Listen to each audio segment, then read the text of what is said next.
In the game of golf, we've never seen length off the tee quite like we're seeing right now. From Bryson and Rory to guys like Kyle Berkshire and Morten Borgmeier, length is valued more than it ever has been. So that leads to a few questions.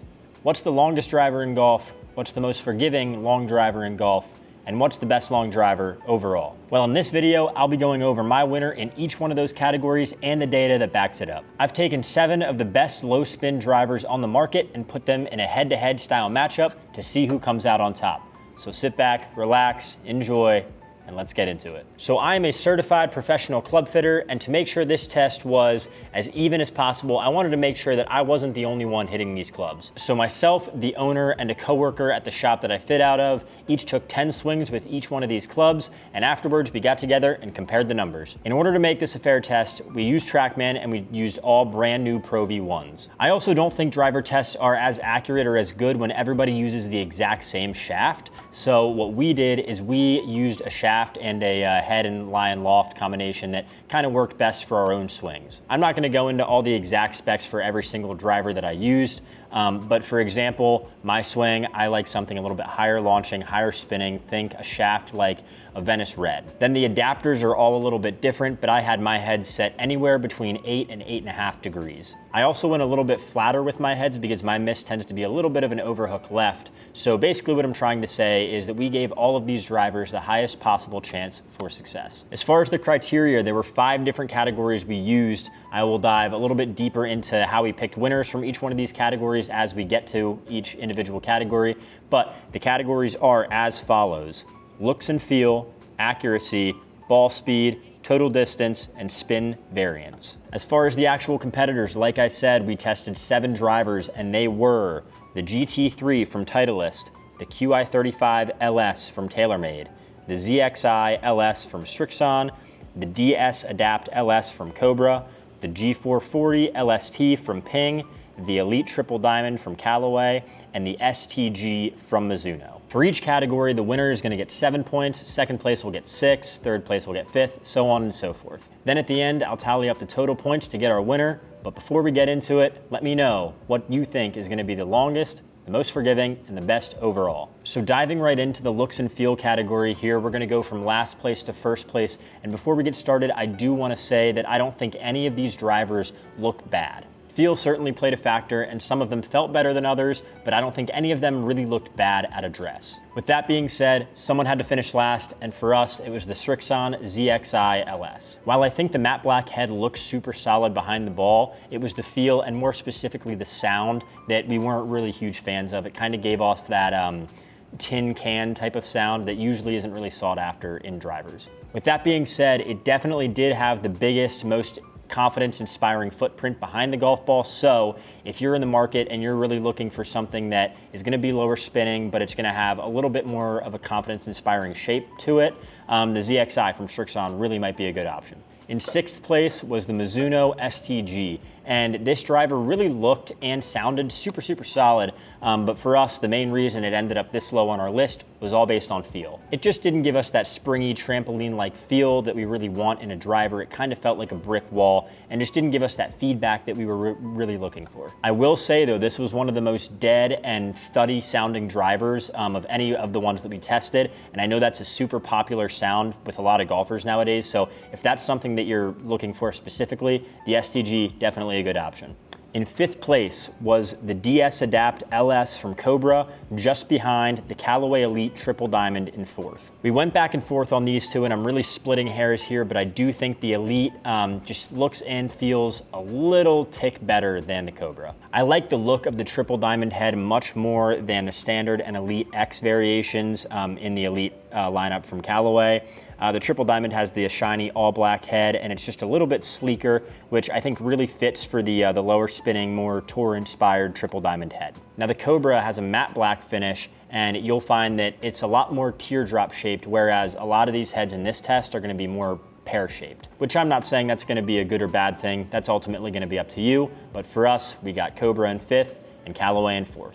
Now, getting into 1st, 2nd, and 3rd, I want to say that all of these clubs could be interchangeable. Feel-wise, they definitely stood out from the rest. I thought they did looks-wise too, so picking a winner here was near impossible. We deliberated for a good 15-20 minutes trying to decide the order, but eventually we settled on third place, going to the Ping G440 LST. It's got those super recognizable turbulators on top that have kind of become synonymous with Ping, and I really do like the black and blue scheme that they used this year. I think it frames the ball really well at address, and the sound and feel have been significantly improved over the past few years of Ping drivers. So for us, Ping finished in third, right behind our second place finisher, the TaylorMade QI35 LS. TaylorMade knocked it out of the park with the looks this year. They tried something new with the light gray carbon crown, and it really paid off. It looks awesome at address, and it's definitely the most pear-shaped of any of the drivers here, which personally I like. The LS also doesn't have that shadowy ring around the back edge of it, like the standard and the max models do, which I think elevate the looks even more. The feel is also super solid, as we've come to expect from TaylorMade drivers, so all of that put together,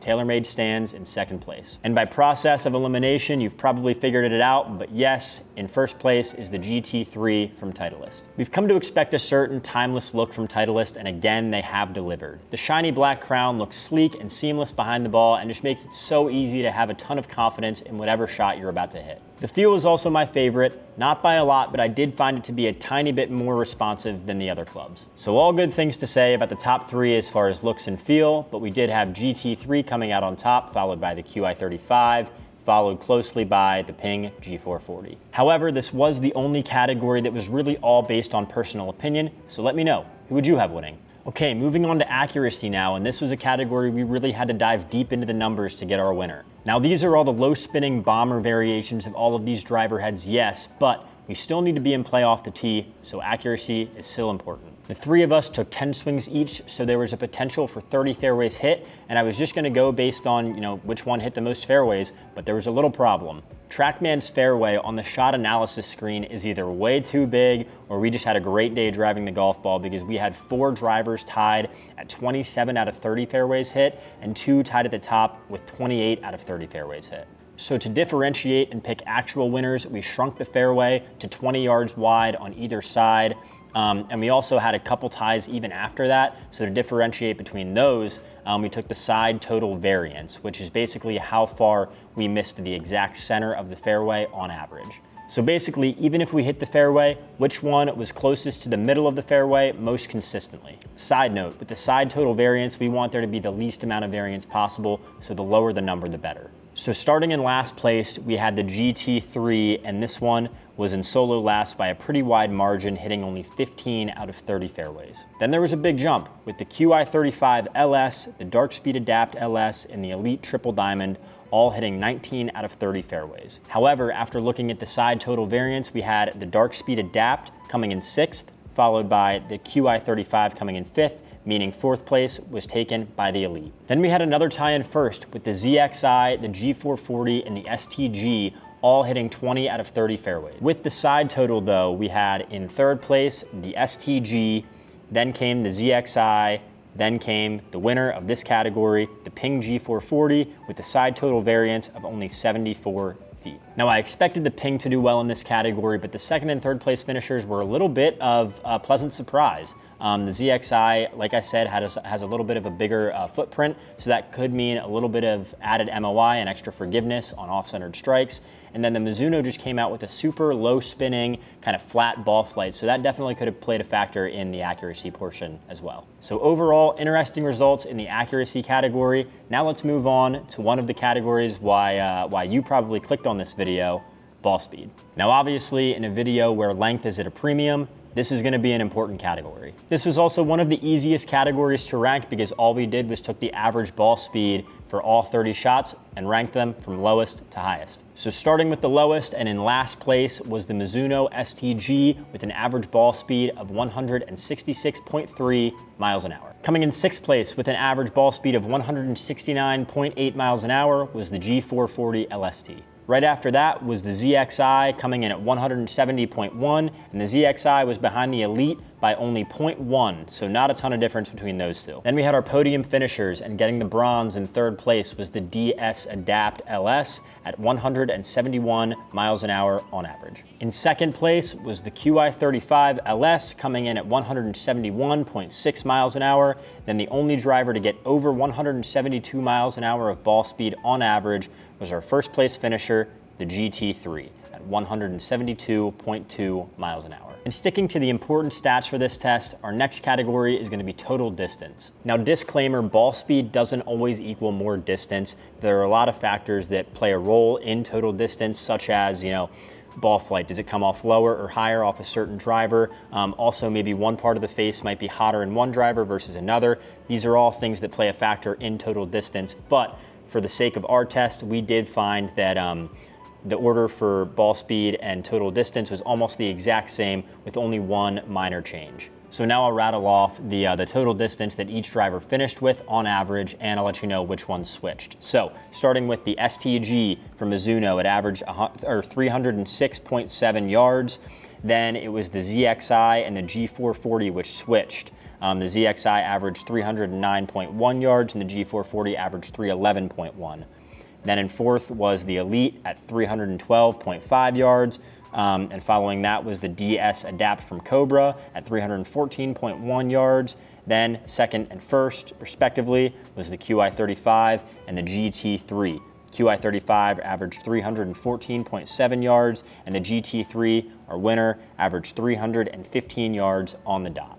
So the last category is going to be spin variance. This tells us how much the spin fluctuated between shots. And this is really important because we don't want one shot with one driver, going, perfect. It knuckles, it spins at nothing, and it goes forever. And then you go to the next tee box, you hit another drive, and it spins up, it balloons in the air, and it goes half the distance. And same thing as the side total variance, we want the least amount of variance possible, so the lower the number, the better. And in this category, the final results did look a little bit different from the distance categories, but starting in last again is the STG from Mizuno with the spin variance of 474 RPMs. Then in sixth, we had the GT3 with a variance of 470.3. Then in fourth and fifth, we had the QI35 and the Elite with total variances of 463 and 450.6 respectively. Next, coming in with a variance of 429.6, we had the Cobra Dark Speed Adapt.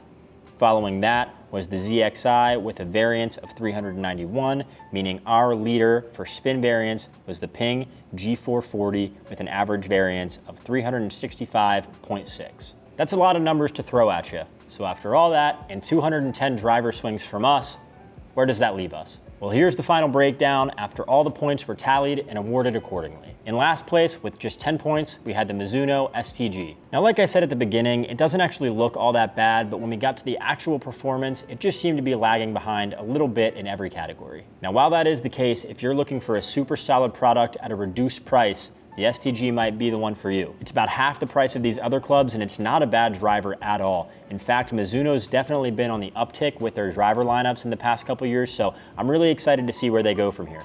Now in sixth place, and after a little bit of a jump, we had the ZXi LS from Srixon with 18 points. And while I don't think the performance was super far behind the rest of these drivers, the feel and the sound definitely were lacking. Now with that being said, if you're looking for a low spinning driver model that's gonna have a little bit bigger head profile, this could be the one for you. It's definitely gonna be the biggest and the most confidence inspiring head in this entire category, so make sure to keep that in mind. Now moving on to fifth place, coming in with 20 points each, we had a tie between the Cobra Dark Speed Adapt LS and the Callaway Elite Triple Diamond. Now both of these drivers were extremely consistently solid, and the Elite was actually the exact middle of the pack, finishing in fourth place in every single category. I think both of these clubs have super redeeming qualities and could be perfect for the right person. And I will say one of the three testers hit the Elite the best of any of these drivers. Now we found with the Elite that there was no category where it was really lacking or lagging behind the rest of the group, but there wasn't a category where it really separated itself either.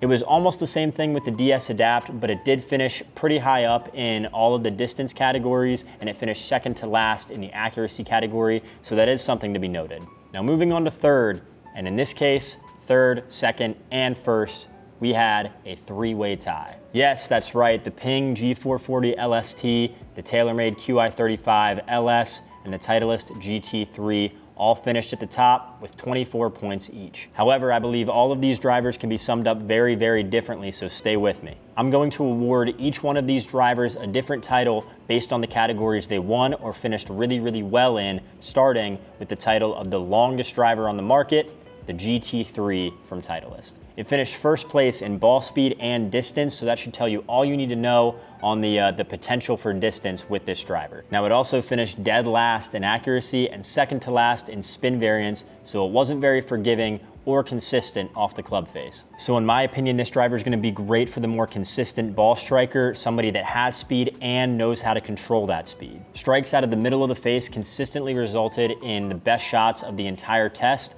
but shots off the toe or the heel didn't fare nearly as well. So the potential for distance is there, but if you're a little sporadic with the D-stick, this might be one to stay away from. Now, moving on to the title of the most forgiving low spin model driver out there, we got the Ping G440 LST. The G440 finished first in accuracy and spin variance, and I will say, before we shrunk the fairway in the accuracy test, 2 of the 3 testers did not miss a single fairway with this driver. Now, that being said, it did finish second and third in ball speed and total distance, so there was some length that was definitely left on the table. Now, this driver is gonna be perfect for the person that I said should stay away from the GT3. The player with speed, but might not always know exactly where it's gonna go. Even though this is the low spinning model, it still offers plenty of forgiveness out there for the higher handicappers with plenty of speed. And I also predict that I will be using this club a lot in my fittings throughout the year. And last, but certainly not least, we have the winner of the title,